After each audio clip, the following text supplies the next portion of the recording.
5 अनाथ बेटियों की जालिम चाची के साथ होली। दिव्या, दृष्टि, रेखा, सुमन, गीता पांचों बहनें फूट फूट कर रो रही थी। तभी उनके चाचा रोते हुए घर पर आते हैं। चाचा जी आप आ गए? कहाँ है हमारे माता पिता? चाचा जी आप जब क्यों हो बताओ ना। अब तुम्हारे माता पिता कभी नहीं आ पाएंगे। क्यों चाचा जी आप ऐसा क्यों बोल रहे हो? मेरी प्यारी बेटियों, आज से मैं ही तुम्हारा पिता हूँ। तुम्हारे माँ पिता भगवान को प्यारे हो गए हैं। अब वो भगवान के पास ही रहेंगे। नहीं ऐसा मत कहिए। बताइए हमारे माता पिता कहाँ हैं? उनके बिना हम कैसे रहेंगे? पांचों बेटियों की बातें सुनकर सर्वेश उन्हें गले से लगा लेता है, जिसके बाद वो रोते हुए अपने कमरे में आता है, जहाँ उसकी पत्नी निकिता उससे कहती है, कराए अपने भैया भाभी का अंतिम संस्कार? हाँ कराया। चलो ये तो ठीक है, लेकिन अब मुझे ये बताओ, इन 5 लड़कियों का क्या होगा? तुम ये कैसी बातें कर रही हो? इनका क्या होगा मतलब? अरे ये अनाथ हो गई हैं। इस घर के अलावा इनके पास और कोई रहने का ठिकाना भी नहीं है। वाह वाह, देखो तो सही, तुम्हारे भैया भाभी तो मर गए और हमारी छाती पर इन 5 लड़कियों को छोड़ गए। कौन करेगा इनका कन्यादान? मैं इनका चाचा हूँ, मैं करूँगा। तुम करोगे? तुमसे अपनी औलाद तो पाली नहीं जाती। तुम्हारा बेटा इतने दिनों से एक साइकिल की जिद कर रहा है, तुमसे एक साइकिल तो ली नहीं गई। इस घर और परिवार को चलाने के लिए मैं शहर जाकर नौकरी करूंगा। तुम हमारे बेटे और 5 लड़कियों का ध्यान रखना। ऐसा कहने के बाद सर्वेश अपना सामान पैक करता है। चाचा जी आप कहाँ जा रहे हैं? तुम 5 अपना ख्याल रखना, मैं शहर जा रहा हूँ काम के लिए। सर्वेश उनकी शादी के लिए पैसे जोड़ने शहर चला जाता है। इधर उसके जाते ही निकिता अनाथ बहनों के ऊपर अत्याचार करना शुरू कर देती है। अब ये मेरा मुंह क्या देख रही हो? इस घर में तुम्हें फ्री पोकट की खाने को नहीं मिलेगी। चलो जल्दी जल्दी काम करो, घर में बहुत काम है। चाची जी आप हमें बता दीजिए कि क्या क्या काम करने हैं, हम सारे काम कर लेंगे। लेकिन हमारी ये 2 छोटी बहनें हैं, इनसे काम मत करवाइएगा।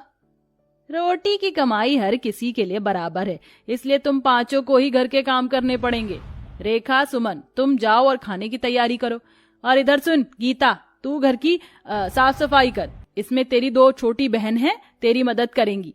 मैं थोड़ी देर आराम करने जा रही हूँ। निकिता ऐसा कहकर अपने कमरे में आराम करने चली जाती है और इधर 5 अनाथ बहनें अपने माँ बाप के मरने का गम लिए घर के अंदर सारे काम करना शुरू कर देती हैं। सब्जी बनाते हुए रेखा का हाथ जल जाता है। दीदी मेरा हाथ जल गया। अरे भगवान ये क्या हो गया? चल तू इस पर कोलगेट लगा ले, थोड़ी सी ठंडक मिलेगी तुझे। सुमन रेखा के हाथ पर कोलगेट लगा देती है। जैसे ही निकिता ये देखती है, वो फौरन सुमन के मुंह पर एक जोरदार तमाचा मारती है। क्यों री? कोलगेट क्या तेरे माता पिता यहाँ रख कर जा रहे हैं, जो लाडो रानी प्यार प्यार में अपनी बहन के हाथ पर लगाई जा रही हैं?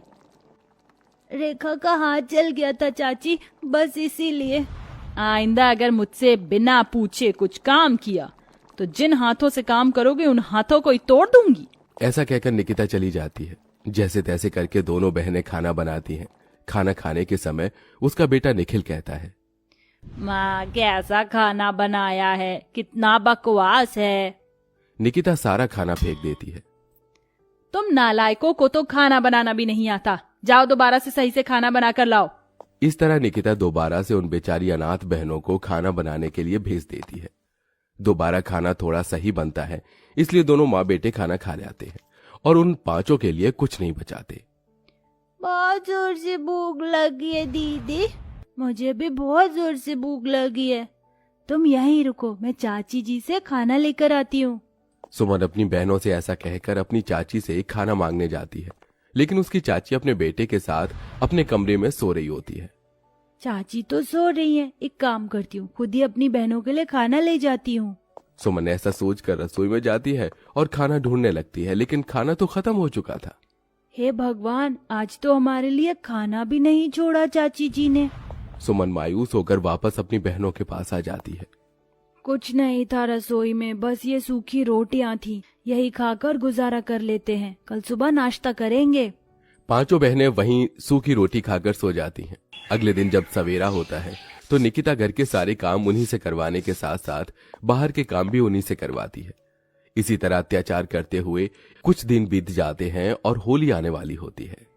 होली आने वाली है और मेरे बड़े भाई उनकी पत्नी घर पर आएंगी। तुम पांचों की पांचों कान खोल कर सुन लो। घर में अच्छे से साफ सफाई करना, जरा भी गंदगी नहीं रहनी चाहिए। सुमन, रेखा, गीता, तुम तीनों बाजार जाकर सामान लेकर आओगी।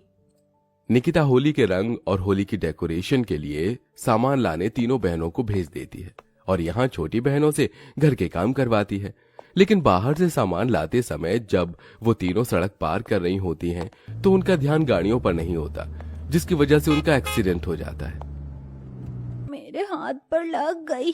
चलो चलो, ज्यादा नहीं, थोड़ी सी खरोच आई है, घर चलते हैं। तीनों बहनें चोट लगने के बाद भी घर आ जाती हैं, जहां उनका टूटा फूटा गंदा सामान देखकर निकिता बहुत गुस्से में आ जाती है। ये तुमने क्या किया? सारा सामान बर्बाद कर दिया। कहाँ लोट पोट होकर आ रही हो? चाची जी, हमारा एक्सीडेंट हो गया था, हमें चोट भी लगी है। मुझे बहाने देने की जरूरत नहीं है, मैं तुम्हें अच्छे से जानती हूँ। चलो अब जाकर काम करो घर के। पांचों बहनें घर के कामों में ही लगी रहती हैं। 2 दिन में इतने के बाद होली आ जाती है। यहाँ होली वाले दिन घर पर बढ़िया बढ़िया पकवान भी आते हैं, जो निकिता अपने कुछ रिश्तेदारों के साथ बैठकर खा रही होती है। साथ में उनका बेटा निखिल भी बढ़िया बढ़िया पकवान खाते हुए पांचों बहनों को चिढ़ाता है। देखो देखो, तुम्हें ये खाने को कभी नहीं मिलेगा, इसलिए मुझे देखकर ही अपना मन भर लो। निखिल के ये कहने पर पांचों बहनें उसे देखती ही रह जाती हैं।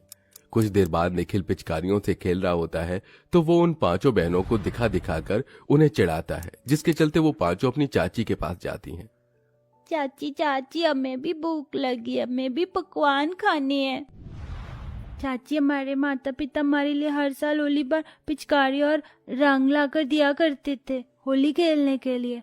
आप हमें दे दो, हमें होली खेलनी है। हाँ चाची, हमारा होली खेलने का बहुत मन कर रहा है। अच्छा, तो तुम पांचों को होली खेलनी है? रुको, मैं तुम्हें होली खिलाती हूँ, आओ मेरे साथ।